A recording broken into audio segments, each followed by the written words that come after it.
Hello, all, and welcome to the weekly podcast. I'm your host, Gurtej Atwal.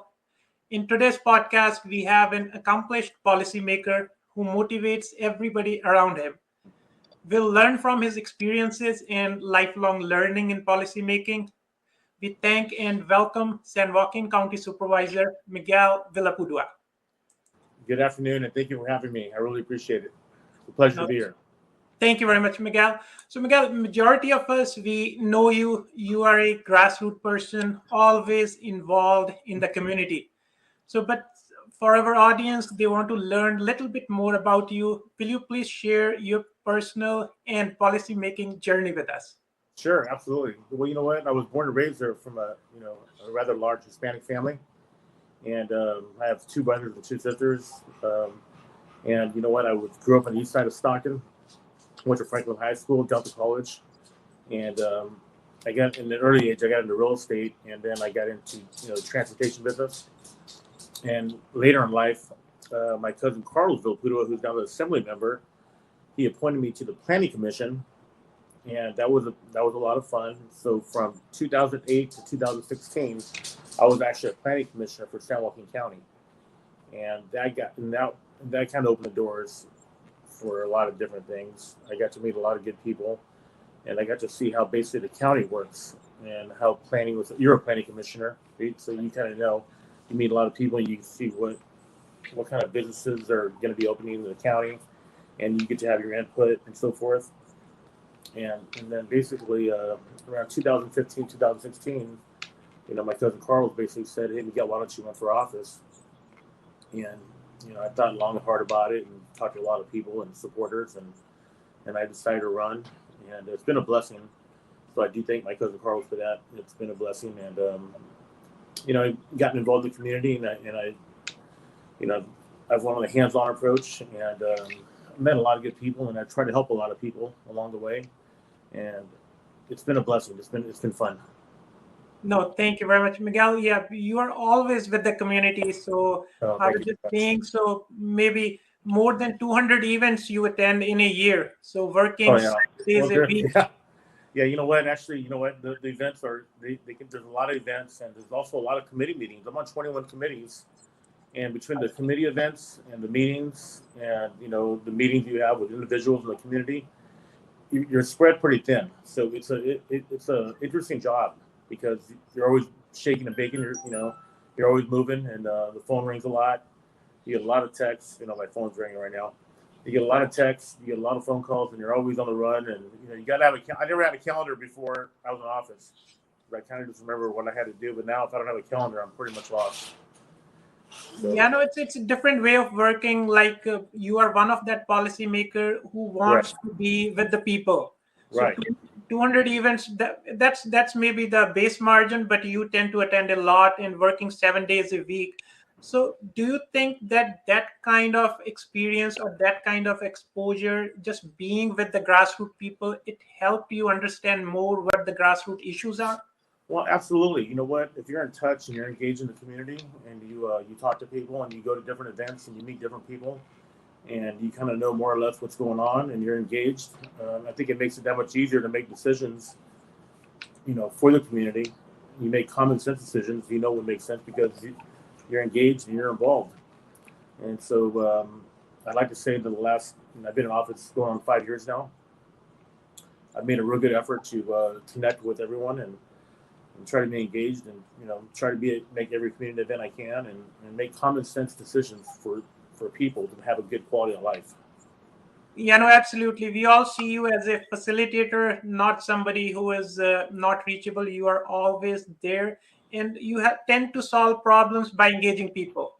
Well, I appreciate that very much. I work pretty hard at it, trying Yeah, to try to be a facilitator. That's what it is, yeah. really.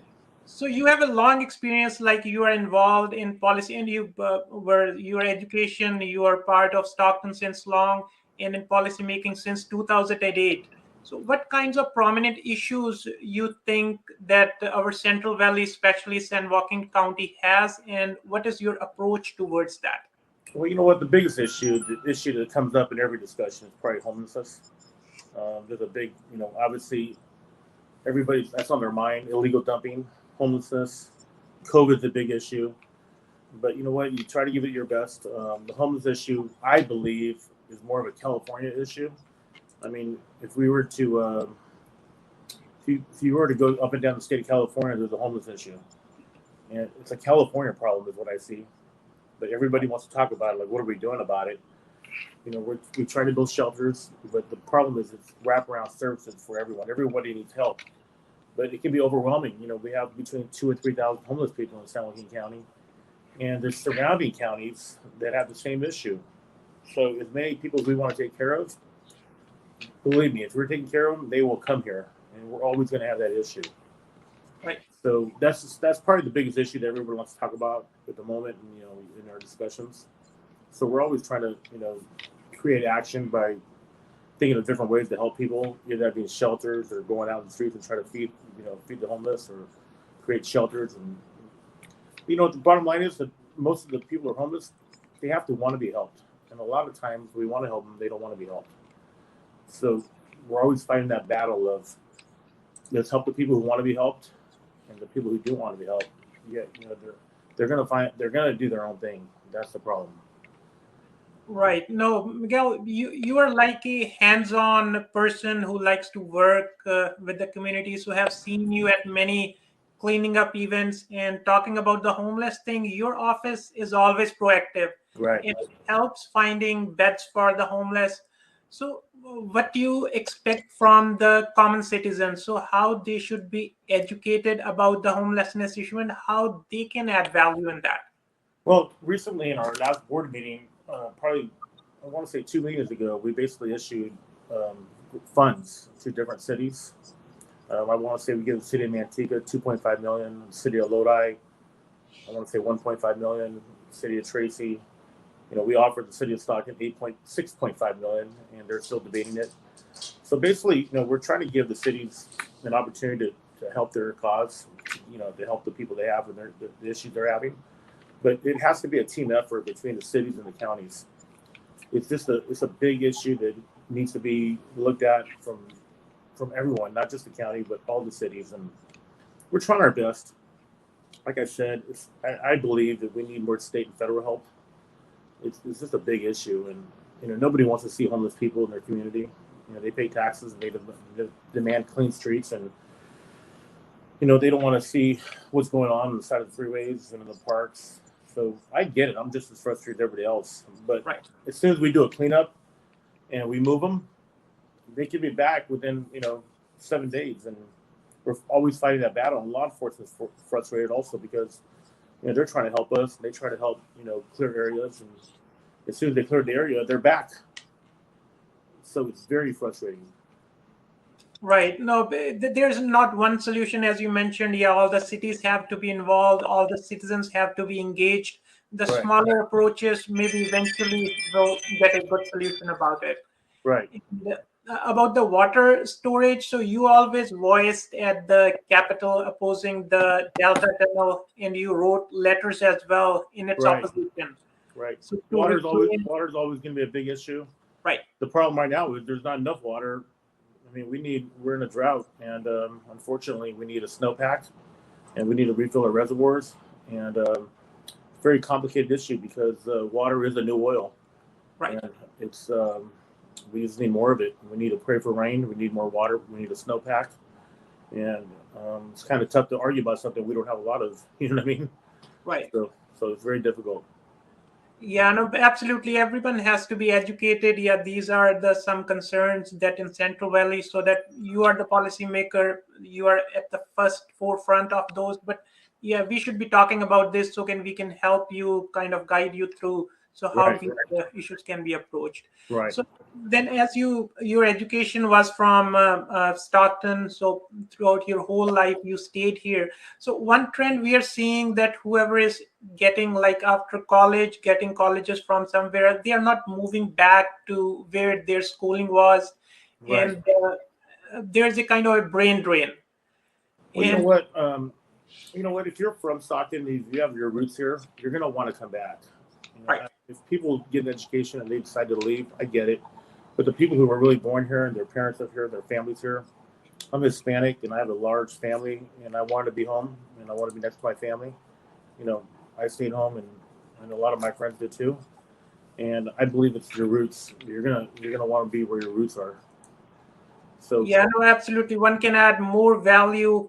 They day-to-day life they can engage more. They are aware of the grassroots issues. They have family, and they can add more value if more opportunities are given to them where they grew up. yes, exactly.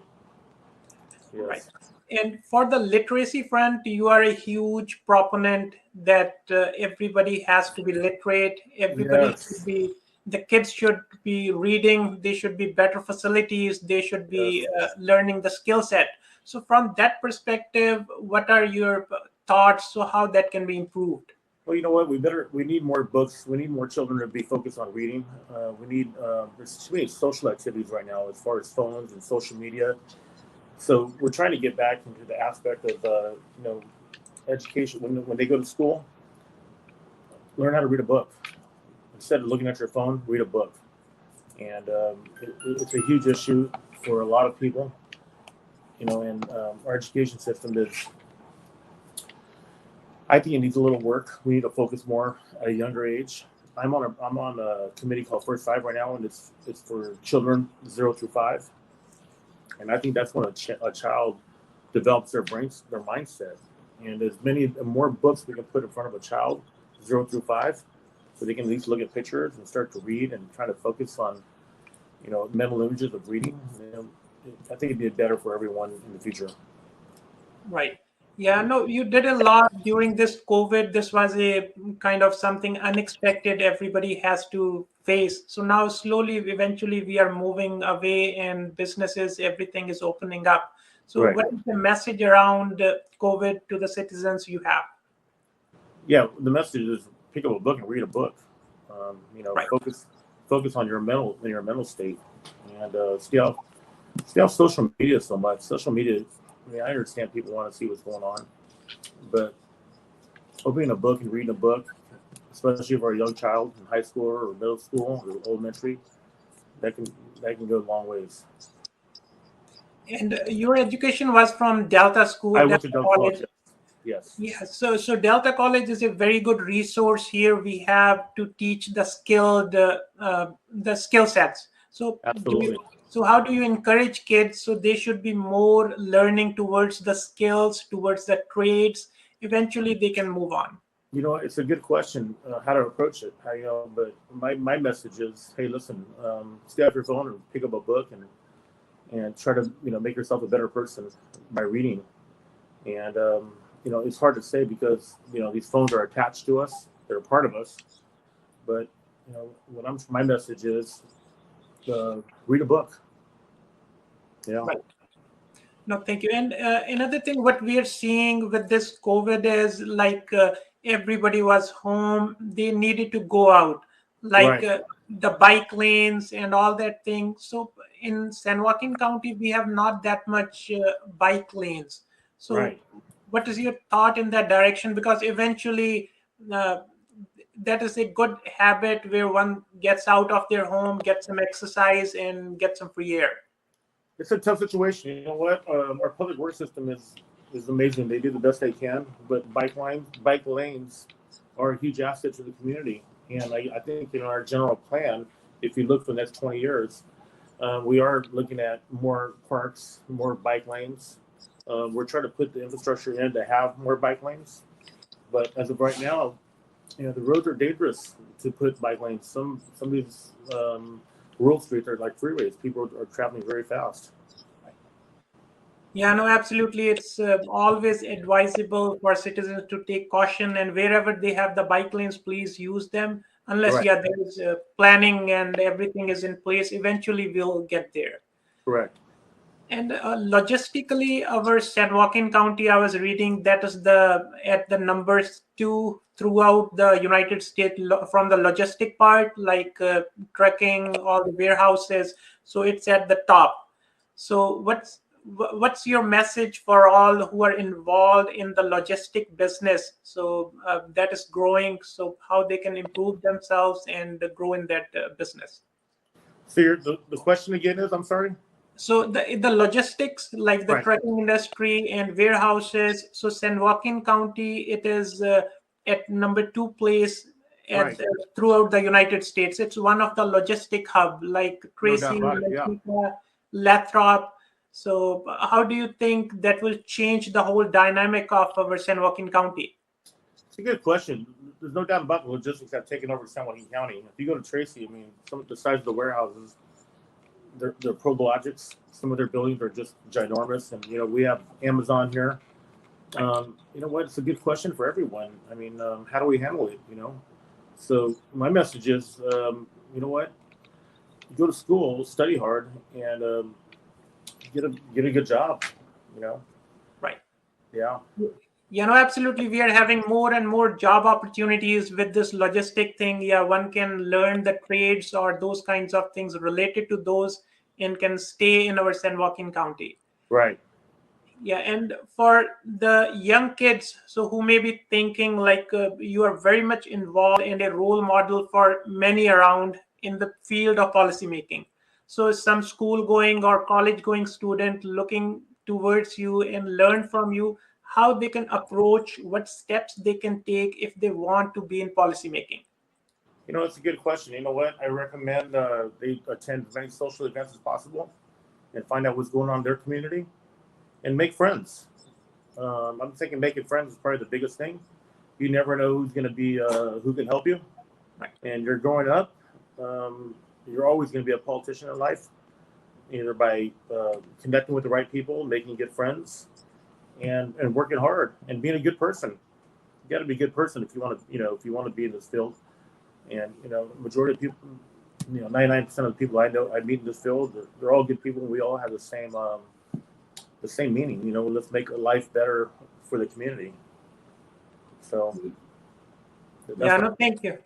Yeah. We have to be more involved, a good listener. And if eventually they will not opt that field, but still they will have an opportunity to learn from somebody whom they meet in those events and those meetings. Right. No doubt about it. And it was a healthy discussion. And if I missed something, so any message or anything that comes to your mind?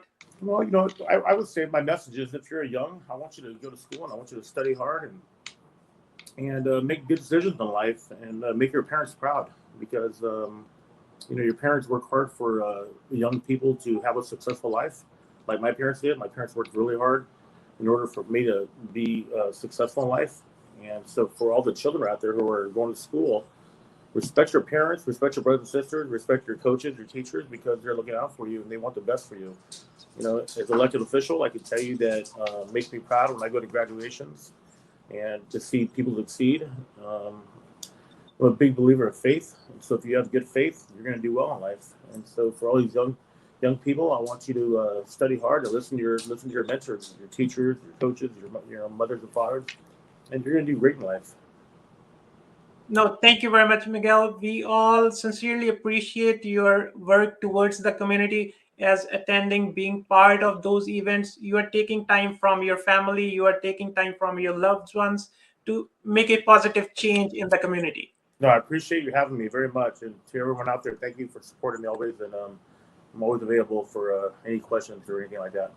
Sure. And we'll encourage our listeners, if you have any follow-up questions from Miguel, he's on Facebook, LinkedIn, Twitter. You can always reach out to him or you can let us know. We can always forward those questions for him and you can get those answered.